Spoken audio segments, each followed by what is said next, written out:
What the hell? We're pretty cucked here in Australia, and by that I mean we're knee-jerk reactors.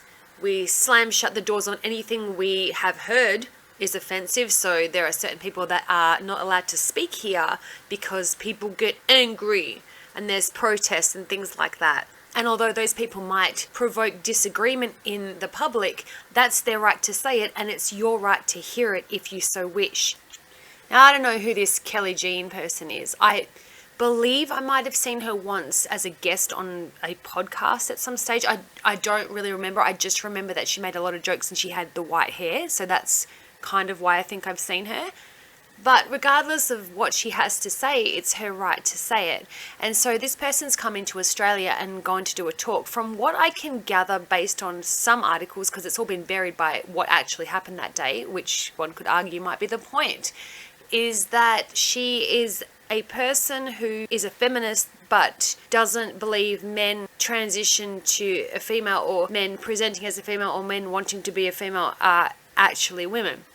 And so that's a controversial opinion right now because the flavour of the month is the trans community.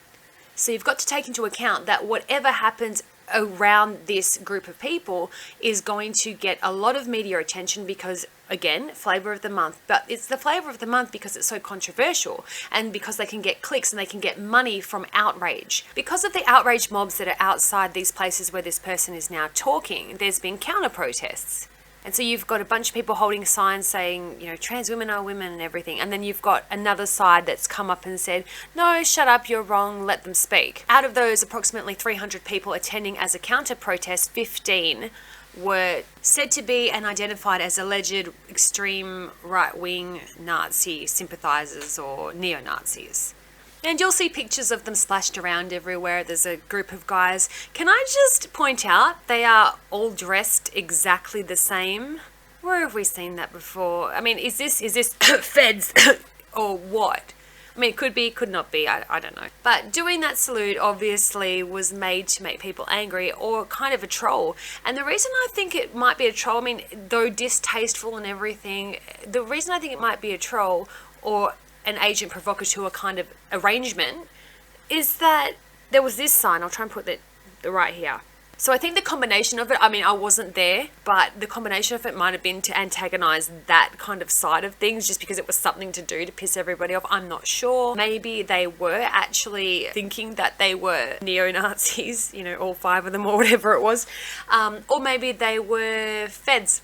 I don't know. But what I wanted to think about and talk about is the fact that the media surrounding it, the mainstream media, has gone worldwide. And 2 things are happening within that. Number 1 is that, look, we're all the way down here in Australia. We don't get much attention on the world stage. I mean, thank goodness, I don't want these assholes here all the time, like all these movie stars and stuff. We don't get a lot of attention. So you'll find that our politicians and our leaders deliberately do something to make a name for themselves or this country so that they can be a part of history and so that people pay attention. So that could be really, really fighting to get another seat on the UN Security Council, for example. Things of that nature. So it's very, very important to them that they save face and they put on a good face for the world. Part of that seemingly cracking down on things like gestures is part of it.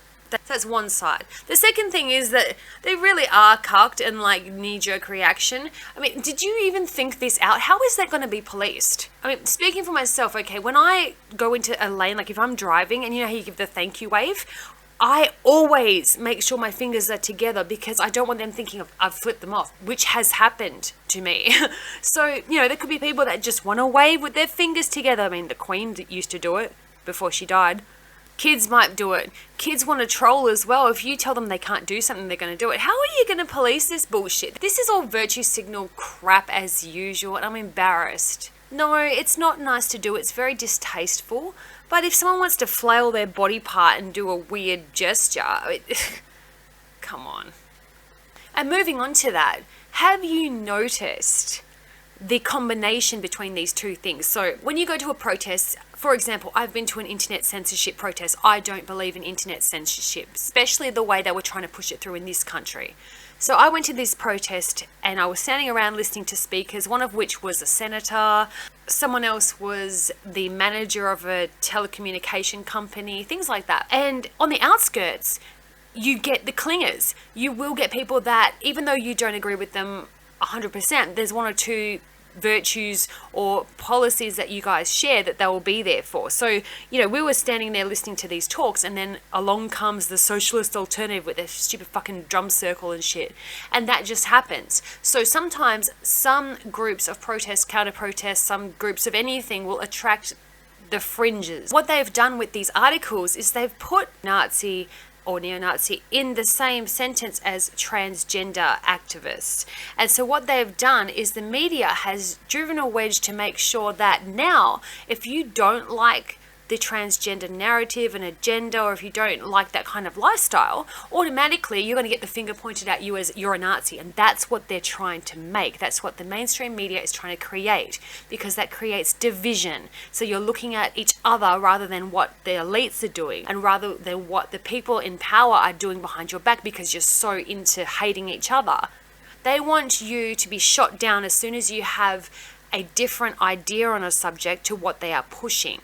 They want you to be looked at as a Nazi if you have any opposing viewpoints that you are allowed to have. So, whether these men were useful idiots on the day that just thought it was something they should be doing because they were actually legitimately trying to be neo, or whether they were idiots trolling because the signs about the Jewish community backing the transgender community, or whether it was indeed agent provocateurs, whatever it is, it achieved it.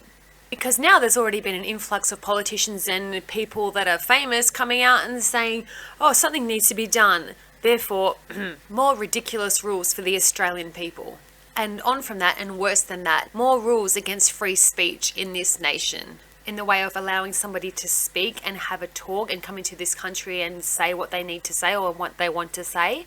And a lot of you dickheads like foresight. So you're wanting to ban and stop people saying things that you don't like. But what happens when the day comes when you need something to be said, but you're not allowed to say it anymore because you gave up your rights, several years down the track in order to silence someone else, another viewpoint that you didn't like at the time? You need to wake up. You need to pay attention to what's actually going on when you see these things happen. Get past your rage, take a deep breath, and have a look. Because a lot of the times, it's not that us people are against each other.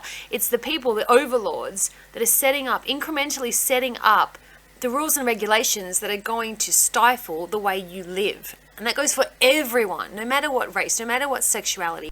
Recap. Don't care about your sexuality, or your gender, or anything else. Neo-Nazi bad. The most important thing for you to take away from this episode is you can't change things by banning a gesture. For fuck's sake. And also is that free speech must always be accessible, must always be accepted, must always be allowed to happen. Grow up and don't shut people down. If you have a better idea and hopefully people will gravitate towards your perspective, then you present something. The protest was dumb, the counter-protest was dumber, and the dumbest part was the media focusing on a group of individuals who have made it so protests in general from all sides now look even worse. And Australia has yet another dumb rule coming in. Well done, dickheads. Don't want to be one of those people that's asking you to sub and like, but if you feel like commenting or liking, that would help me out. It'll give me the power to do more of these episodes.